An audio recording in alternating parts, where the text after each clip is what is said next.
Bienvenidos, estimados estudiantes. Vamos a ver ahora el tema de la clasificación de las obligaciones en el derecho romano.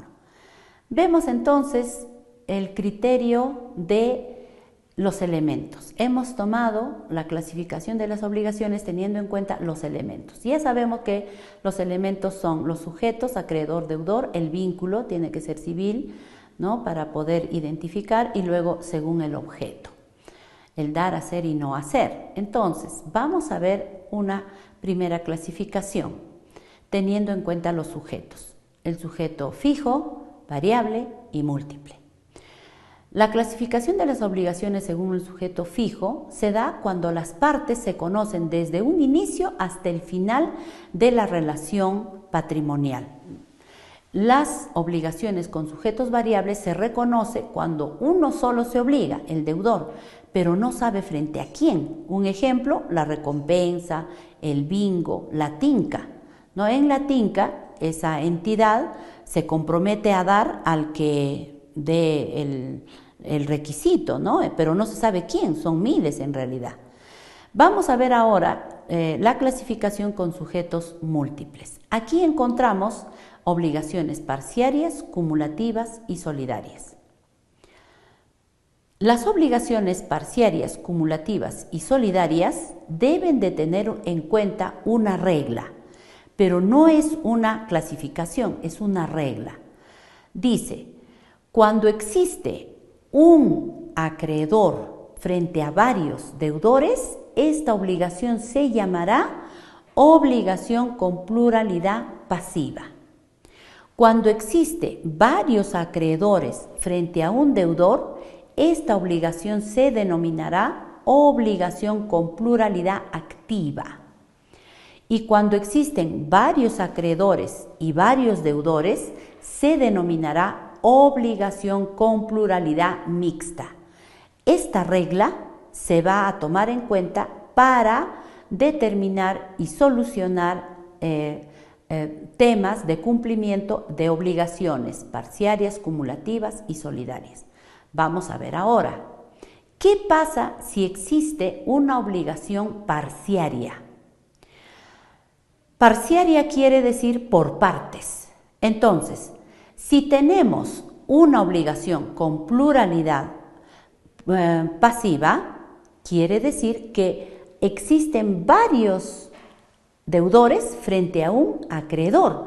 En ese caso, uno de los deudores puede pagar su parte al acreedor y con esto se extingue su obligación con él, pero no con los demás deudores.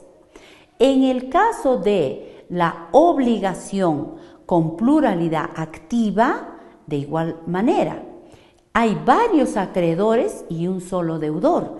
En ese caso, el acreedor está facultado a exigir la prestación parciaria en solo una parte al deudor, y si el deudor cumple con ahí se extingue, pero no con los demás. De igual manera, cuando existe una obligación con pluralidad mixta, cada acreedor exigirá solo una parte a cada deudor. Pero si cumple, no quiere decir que toda la obligación se ha extinguido o toda la relación. La relación patrimonial, esa obligación va a persistir con los otros acreedores y deudores que todavía no han cumplido con la obligación. ¿Qué pasa con la obligación cumulativa? La obligación cumulativa indica que existe una sola obligación en conjunto. Vamos a explicar solamente con un ejemplo. Tenemos que una persona, aquí la primera parte, el acreedor contrata un paquete de turismo con la otra parte. Cuando hay un paquete de turismo, un deudor se compromete al transporte. El otro se compromete al hotel, ¿no? A cumplir con atender a la persona en el hotel. Y la otra en los paseos. Entonces, esta obligación cumulativa se reconoce porque todas ellas tienen que ser cumplidas a la vez. Todas, porque si no, no sería un paquete turístico. Si no hubiera esto, entonces cabe la solución en una estimación. Un ejemplo, si la persona acreedora ha recibido los pasajes ida y vuelta, ha recibido el hotel, pero le han dado, ¿no?, libre para lo que es las visitas, se puede disminuir el costo de la obligación. Como no me han dado todo el paquete, yo reduzco. Esa reducción se llama estimación en el derecho civil, ¿no?, de obligaciones. ¿Qué pasa con las obligaciones solidarias?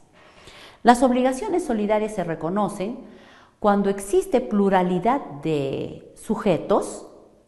Entonces, tenemos el acreedor frente a un deudor, otra vez, pero la obligación es con pluralidad pasiva, pero solidaria. ¿Por qué solidaria? Porque el acreedor en este caso está facultado para obligar a uno de ellos a pagar la totalidad de la obligación. Y si uno de ellos paga, ahí sí se extingue. ¿Por qué? Porque ha pagado el total. Ese deudor se convierte en acreedor de los demás deudores que no pagaron la obligación. En igual sentido, cuando se trabaja la obligación con pluralidad activa, igual los acreedores tienen la facultad de obligar el total de la obligación al deudor. Y si el deudor paga a uno de ellos, la obligación se extingue.